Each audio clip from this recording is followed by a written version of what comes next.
La mulți ani, România! La mulți ani! Voiam foarte mult să intrăm video astăzi și să vă urăm și prin viu grai la mulți ani, astăzi de 1 decembrie.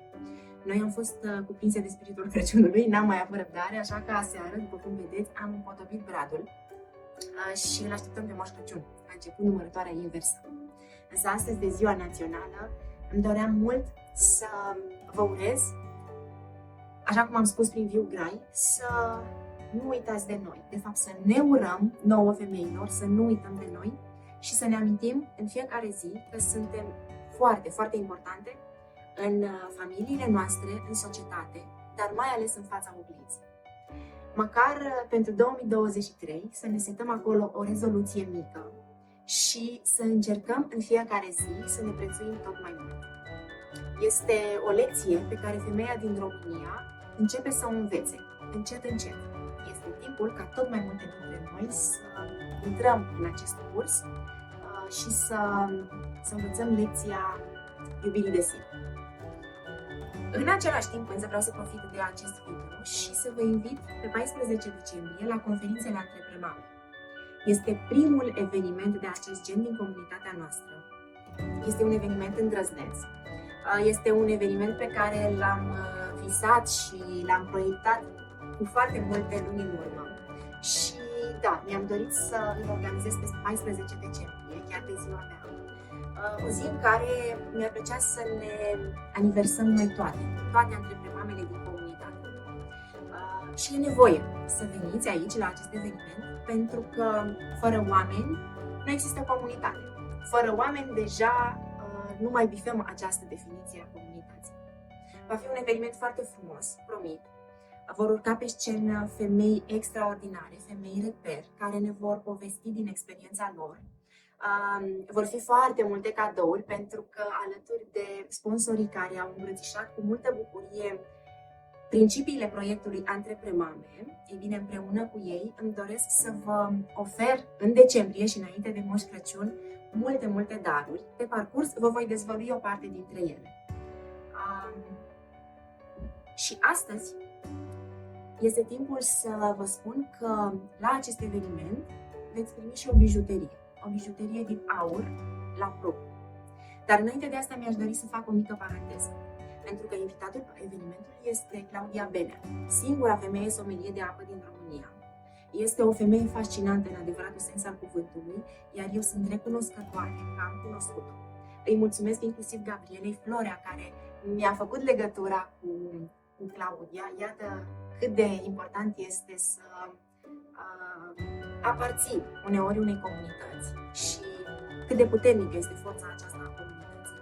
Ei bine, am cunoscut-o pe Claudia și am îmbrățișat cu multă bucurie ideea de a veni la conferințele Antreprenare și de a ne povesti despre ce face ea și despre cât de importantă este apa pentru sănătatea noastră și pentru sănătatea întregii familii. Eu cred că în societatea aceasta de consum ni se abate atenția de la lucrurile esențiale. Și uneori aceste lucruri esențiale sunt atât de accesibile. Dacă vorbim despre apă,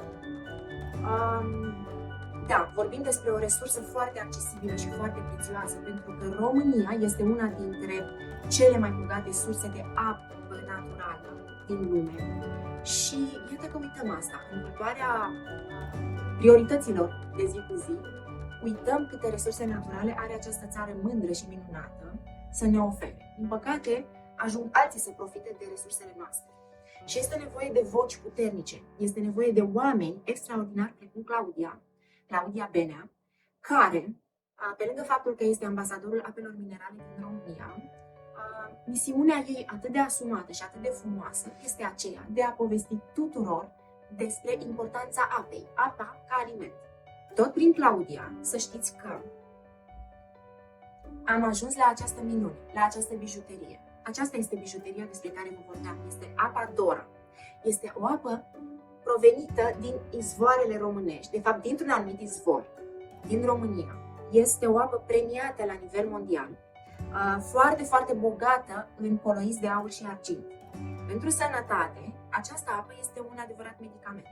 Și această apă o veți primi la conferințele Antreprenori. Pe lângă celelalte cadouri pe care vi le-am pregătit, această minune, această bijuterie va fi într-una din goodie bag-urile pe care le veți primi, astfel încât să vă bucurați de ea sau să o oferiți celor mici de acasă și să aflați prin intermediul apei Dora despre puterea miraculoasă a apei.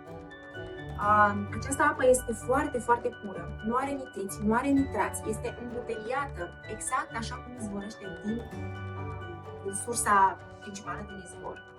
O să am și o postare separată despre această minunăție de apă.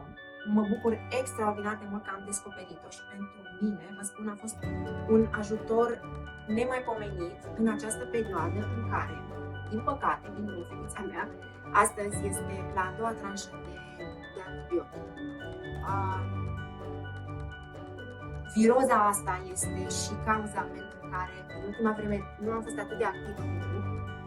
Sper ca de astăzi încolo să fie totul foarte bine, mai ales că încheiem tratamentul cu antibiotic. Apa aceasta simt că a făcut minuni, efectiv simt că a făcut minuni și este foarte important să ne învățăm copiii de mici să se hidrateze corect. Așadar, ne vedem la conferințele Antreprenmame, alături de apa Dora, minunăția aceasta de apă, alături de ceilalți susținători ai evenimentului Antreprenmame, pe 14 decembrie, la Opera Comică pentru Copii din București. Pentru înscrieri, încă o dată, pe www.antreprenmame.ro aveți acum un pop-up pe site care vă va duce direct în pagina de înscrieri sau prin mail la antreprenmame@gmail.com. Încă o dată, la mulți ani!